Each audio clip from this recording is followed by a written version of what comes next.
Hey, what's up, everyone? I just finished my next to last walk, and let's see which way I'm going home. I guess I'll take this way home. You're going to be able to see me in and out depending on the sun. Anyway, I just did my post for Instagram, and now I'm doing my posts for my spiritual tribe on YouTube. Hashtag Blue Couch with Storm. Started, let's see, it was actually started in February.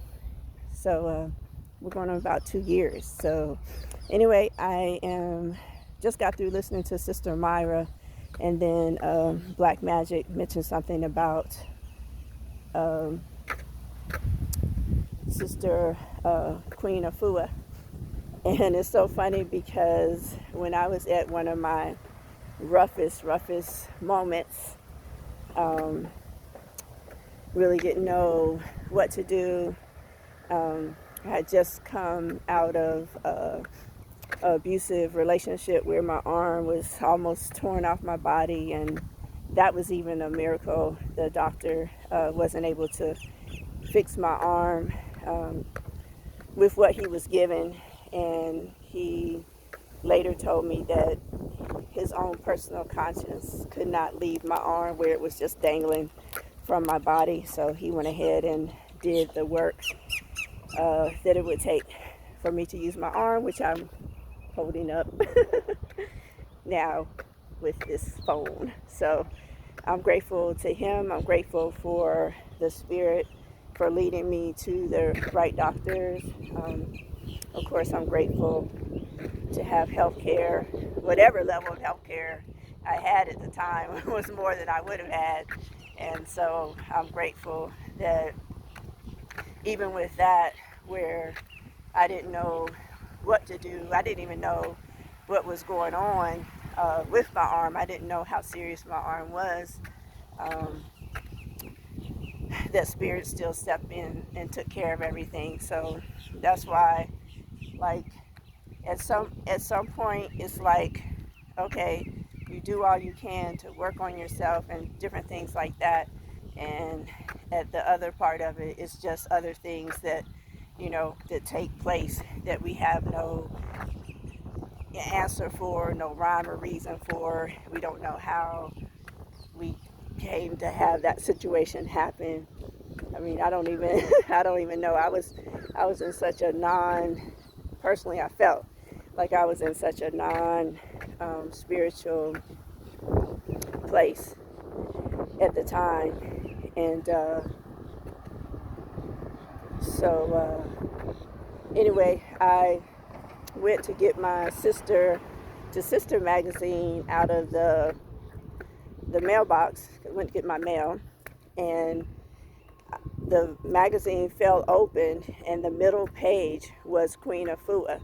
She was doing an interview, and she was talking about her Sacred Women's Circle, and it actually had the phone number in there, and it was a Wednesday, and the day that I saw the magazine was Wednesday, and it was like at 7 p.m. or 8 p.m. or something like that, and it was like just a few hours until she was going on a conference call. So I called the number, registered to be able to be a part of the conference call. And with that registration came, you got like 10 minutes with Queen Afua. And so I think she called me either the same day or the next day. And I told her what happened, that I had, been a victim of domestic abuse. I was out of work on disability, short-term disability. I went back to work for maybe, I don't know, I think I went back to work for a minute, and then like a minute, and then I just couldn't do it. I just walked away. And so she basically told me, she goes, well, now you just go with it. You did it. You jumped off the cliff. You did it. Now just follow through. It's no need in worrying about, if you should have or if you shouldn't have or this or that or this or that. To just go ahead and do what you decided to do, which was leave that job, without any money, and just let happen what's supposed to happen. And I'm telling you, I'm standing here today because of that. And it was the best thing by far that I ever did.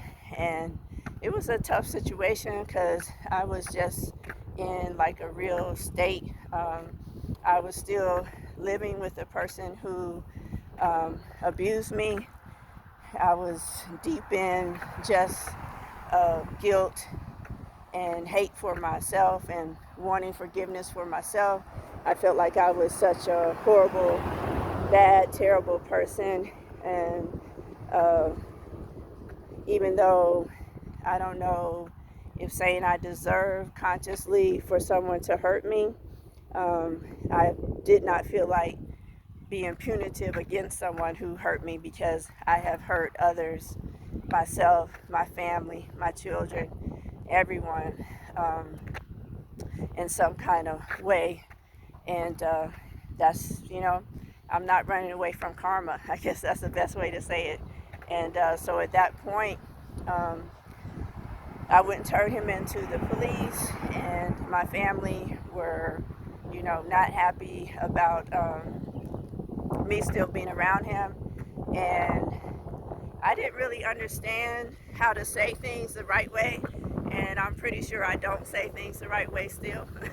And I'm not even sure at this point, after my ketamine, if I even care if I'm saying things the right way.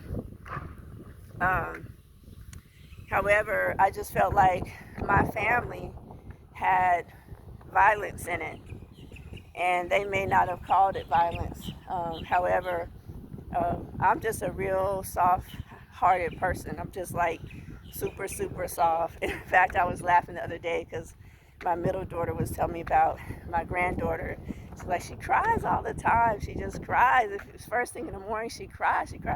And I'm thinking that's so funny because my life partner, that's what he's experiencing now since my ketamine treatment. It's like I just cry, cry, cry. And he was like shaking his head. And I asked my daughter, I said, what's wrong with crying? Why is crying something that's wrong? I'm like, my granddaughter is super spiritual. She's in touch with herself even before the womb. She was in touch with herself. Now she's having to be in this world, and it's like, what the fuck, man?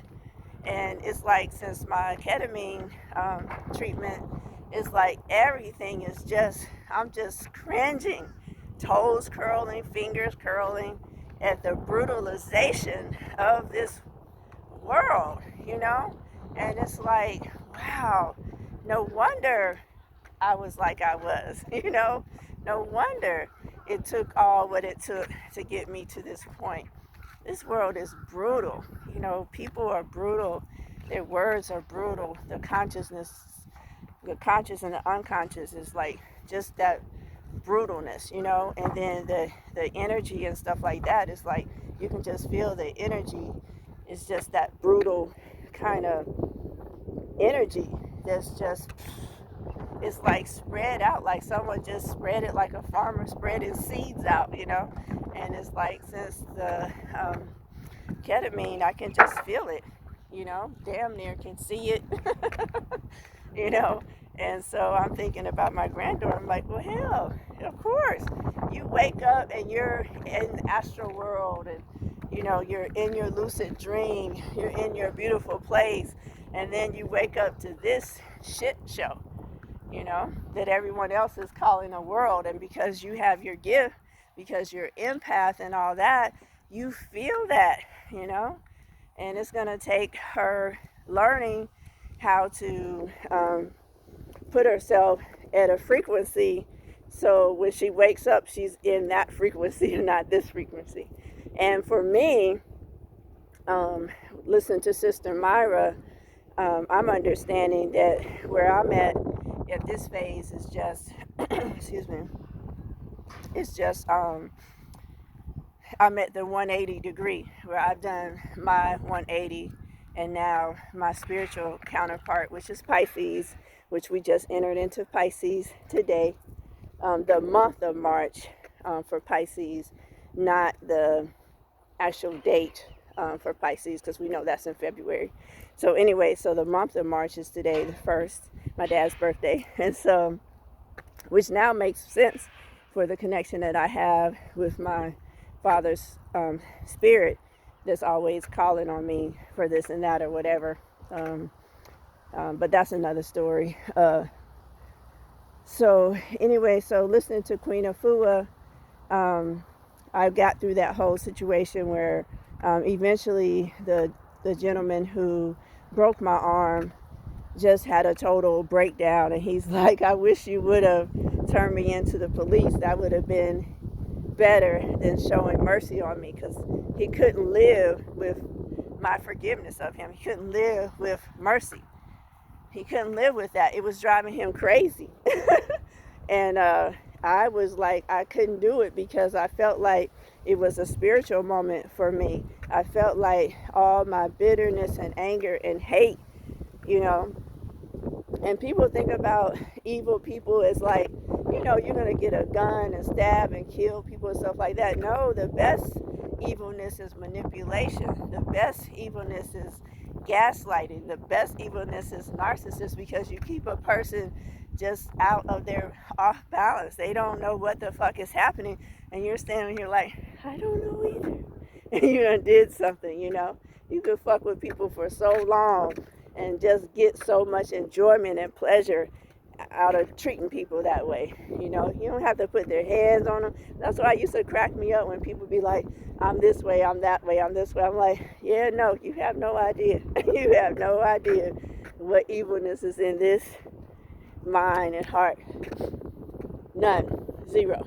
And so anyway, so from encountering someone who is evil towards me, and me feeling like I deserve that, and my spirit still watching over the whole situation, that person left on his own. However, for a while, because I lost everything when I left my job, I lost my home, and I was living in a hotel for a few months. Excuse me, I was living in a hotel for a few months, and I finally got a job and working at Blue Cross Blue Shield, and then I got a job working, I think what came first, I was working for a food delivery company, and then I got a job 9 to 5. So I was working 9 to 5, and then after I got off that 9 to 5, I would bring my uniform with me and go deliver food to people until like midnight. And I was training for the Gate River Run that I'm getting ready to run on Saturday. So yeah, so all of that was like keeping me in a place where, you know, spirit was aligning my life up.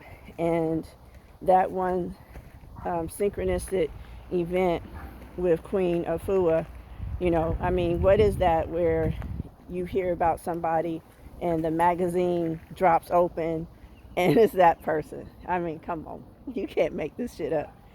So yeah, anyway, so I was listening to Star Myra, her 2 interviews with Black Magic, and then her 1 interview with Spiritual Doula. And he mentioned that he had just had a fire interview with Queen Afua. And so since that 1 interaction with her, I wasn't into doing the Sacred Sister Circle and stuff like that. I mean, I had looked into it. It was expensive. It was a lot of time that I didn't have, I couldn't do. And I really wasn't interested in it that way, you know, getting with a group of Black women, you know, nobody's trying to do that. You know, who would want to subject themselves to that madness, you know, that meanness, that bunch of, you know, all that Black women energy. Nobody has time for that. So I wasn't trying to do it. I don't know how she did it. I don't understand it now. I didn't understand. That was like 2014, so I didn't understand that stuff then.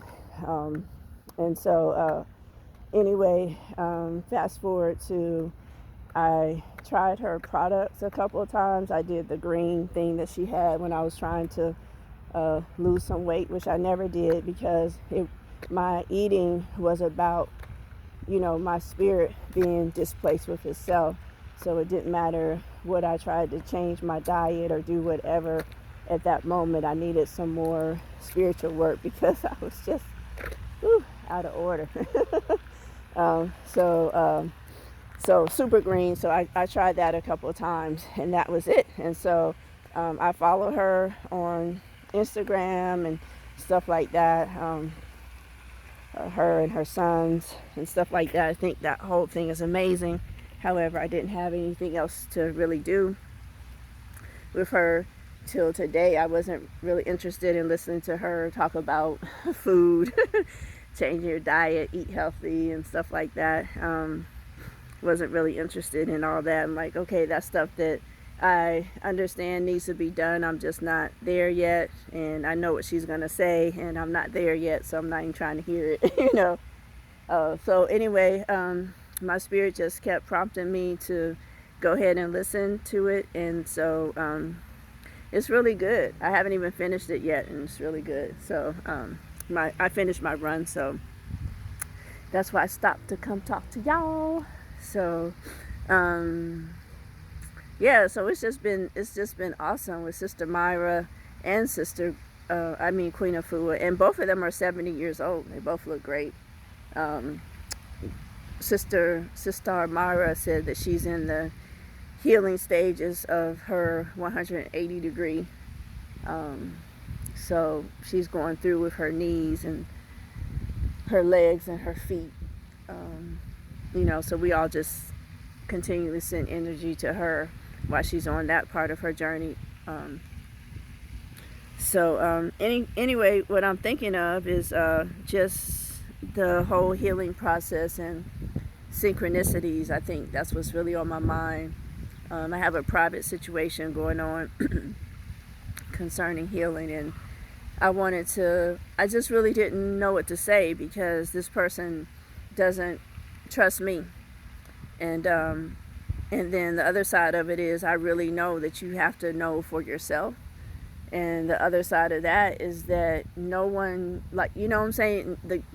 If you're looking for healing for a guaranteed outcome, like something can tell you you're going to be healed and the world's going to be right, it's just no guarantee.